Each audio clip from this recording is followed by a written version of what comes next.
Hi and welcome, and thank you for joining our presentation of the interim report Q1 2025. My name is Hannah, and I'm happy to moderate this session with you. Joining me today, I have our President and CEO Evenlina Hedskog, who will take us through the key highlights and the financial development during the quarter. Throughout the presentation, you're more than welcome to ask your questions via the chat function, as we will conclude with a Q&A at the end. Okay, I think that's it. I'll hand over to you, Evenlina. Thank you, Hannah. Welcome, everyone, and especially welcome to all our new shareholders listening into this session. We have actually doubled the number of shareholders in W5 since New Year's. So again, an extra warm welcome to you. I will start this presentation by giving a brief introduction to the company and what we do, and after that I will move into the quarterly report. So, W5, our vision is to become the leading global provider of sustainable defense technology. And our mission, what we do every day, is that we deliver cutting-edge solutions to empower own and allied forces. We do this through our three business areas: integration, training, and power. And I will get back to them a little bit later and tell you more about the products that we offer within these business areas. Our headquarters is based in Stockholm, but W5, we have locations all over Sweden, from Älmhult in the south to Piteå in the north, and also in Kongsberg in Norway and Nurmijärvi in Finland. So we are really a Nordic defense company. And right now with about 175 employees. Looking at the customer base, we have a mix of defense authorities like armed forces or defense procurement agencies, but also other defense industry and primarily OEMs like Saab and Thales that we sell to in that segment. Our financial targets, they are that we are aiming at a revenue turnover of 1 billion SEK and a profitability of 10% when we close 2027. So in 3 years' time, these are the targets that we aim for. Going back to the business areas, if we start with business area training, we have two product areas within that business area, and that's live fire training, defense and security, and live fire training, sports and hunting. And the products that we offer here is basically any type of equipment that you would need on your shooting range or for more tactical training out in the field. And it's both hardware, such as pop-up targets, but it's also software, where you get feedback to the shooter or the instructor with the results, and you can also evaluate the training that you're doing. Moving on to integration, also two product areas within that segment, starting with shelters. And shelters, that is basically very sophisticated container modules with ballistic protection that you can use for different military applications, such as field hospitals, command posts, or repair workshops. So shelters is really a modular and mobile solution for armed forces. Systems integration. In that product area, we do systems integration, but we also have products such as tailorized harnesses and intercom solutions, etc. And the third business area, power. Here we have batteries and chargers. We come from an expertise within battery chargers for the military context and have now moved into battery manufacturing during last year. We have our gensets and also simulation, where we really have the expertise within high-fidelity hardware simulators. So this is a very brief introduction to our broad product portfolio that we have within the group. So with that, I'm moving into the first quarter of the year to discuss a little bit what has happened here.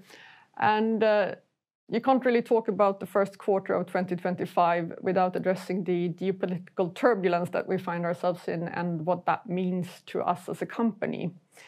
And for W5, there are a few facts connected to the US. And firstly, I want to state the fact that we have very limited customer base in the US and also a low dependency on US sub-suppliers. So, of course, this is positive for us given the developments during this quarter.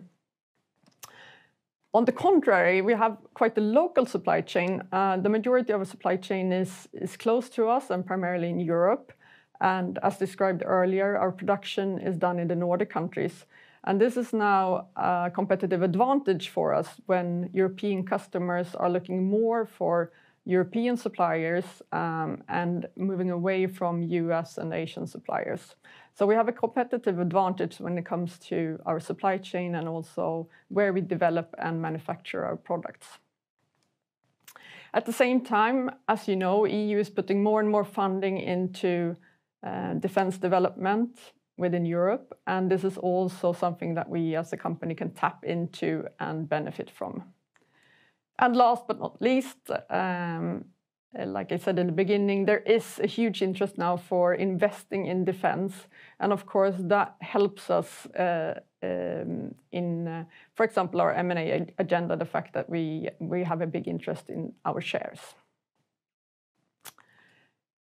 Okay, moving on to a little bit of a deep dive into our strengthened cash position and what that has helped us with during the quarter.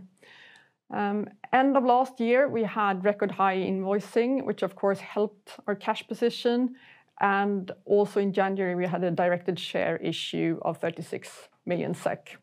And this has given us the opportunity to mitigate risks from capital tie-up in a number of customer-financed development projects that we now have ongoing in the group. It has also helped us to enable self-funded product development. And last but not least, also made it possible to pre-start production and ordering of long lead items for future orders. So this is something that we really benefit from, the fact that we can work proactively in this way now with this strengthened cash position. And some examples then of what we've done. We have broadened, or are right now working with broadening the genset product range.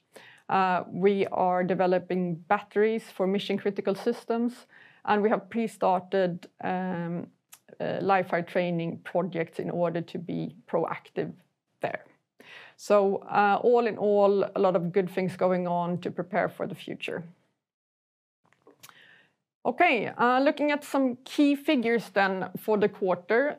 Net sales and profitability is not where we want it to be. If we compare to last year, it's a slightly different situation though. Last year, when we looked at the figures in quarter one, we didn't have the order backlog to support our organization and to make sure that all our resources were put to use. This year it's differently. We are now in full development mode, as I referred to earlier. So our resources are now involved in development efforts. However, it is not yet showing on top line. So of course a disappointment that we can't do better than this right now, but looking at what's happening in the organization, I think that we are in a bit better position. On the positive side is also the order book and the orders received during this quarter. And as you can see, it's a steady buildup of the order book. Worth mentioning is also that this order intake of a little bit over 100 million SEK is more or less only bread and butter and no big projects. And the majority of these orders are to be delivered this year. And yeah, again, net sales and profitability from a slightly different angle. Here we see the development over the last couple of years. And as you can see, quarter one is normally not the best quarter. especially not when you have a good Q4 the year before. So some seasonal aspects of the first quarter as well that, we see this reflected in this year's figures as well. And now something that many of you have been asking for and waiting for, and it's the first time that we now present our segments, our business areas and their performance. And worth mentioning before we look into the numbers is that behind these 3 business areas, we still have the legal structure with 7 subsidiaries. So there might be some aspects of how we slice the cake, a little bit of a shakedown period right now where we need to make sure that all revenues and costs end up in the right place and in the right business area. But regardless, this gives you a good indication of where we stand. And as you can see, it's a fairly even split between the 3 business areas when it comes to turnover, but not when it comes to profitability. And that is, I would say, primarily because of where we have a larger development projects and where it's more of a sort of ongoing production and invoicing. Yes, and one last slide with looking at the order intake. This is a pie chart showing the split between this year and next year, and when we can expect the orders in the order book to become invoiced and delivered. And as you see, 2/3 of what we have in the order book right now is to be delivered within this year. And this means that we have a huge focus right now on order to delivery. We need to get these orders that we have transformed into deliveries, and it's a lot of it. So if we've had a huge focus on order intake before, it's now slowly shifting to delivery. And a glance at the book-to-bill still indicates an organic growth somewhere above 20%, and I think that's worth mentioning that is really what we have in the strategy. Together with that organic growth, we have growth through acquisitions, and together that's sort of where we aim to be in order to meet the financial targets that we have for 2027. So to conclude this quarter and where we stand, we are ramping up. We have no negative impact due to the geopolitical turbulence. On the contrary, there might be some positives for us. We have a record high order book. We have an improved cash position. That cash position has enabled investment in product development that we hope will pay off within short. And we have a very strong focus on order to delivery at the moment. Of course, not neglecting order intake and building the order book, but it is really a shift of focus now from only winning orders to also making sure that we turn this into deliveries. Okay, that was it. Thank you. Thank you very much, Evelina, for that presentation. Now it's time to move over to the Q&A session. And what I can see is that we will jump into it right away. And to start off with, my first question is, after the end of the period, we secured a key order from the Finnish Defence Order. The Finnish Defence Forces, not the order. But could you tell us a bit more about what that means for us and the impact on our business? So the Swedish market has really been our home market and a super important customer for us, very important as a reference customer when we are now focusing more on the export market. And this first order with Finland that we won in a competitive procurement is really a stepping stone, and we really hope that this is just the first of many contracts with the Finnish Defence Forces. So now focusing on making sure that we deliver this with quality and on time, and creating that relationship with Finland that we already see that we have with Sweden. And are you seeing any interest from other countries as well? Well, if we talk Life training, it's very clear that the ramping up of basic training within all European countries right now also means that they need to have more training material, and our products for Life training is part of that. So we are in discussion with a number of countries, both in the Nordics but also outside the Nordics. Looking at our M&A agenda that we recently restarted this year, what is the status, and what do we focus on when we evaluate potential acquisitions? So since January, we've been working proactively with M&A again and looking for the right targets. And what we are really on the lookout for is companies within the Nordic countries, because we want to continue to build our base as a Nordic defense company. We're looking for companies that have a majority of defense customers, not necessarily 100% defense customers, but at least the majority of what they sell should be to the defense market. Companies of about 100 million SEK of turnover, and also companies that are profitable. We're not looking for turnaround cases, so we want to bring in profitable business with a turnover around 100 million SEK. So that's basically what we're looking at. Thank you.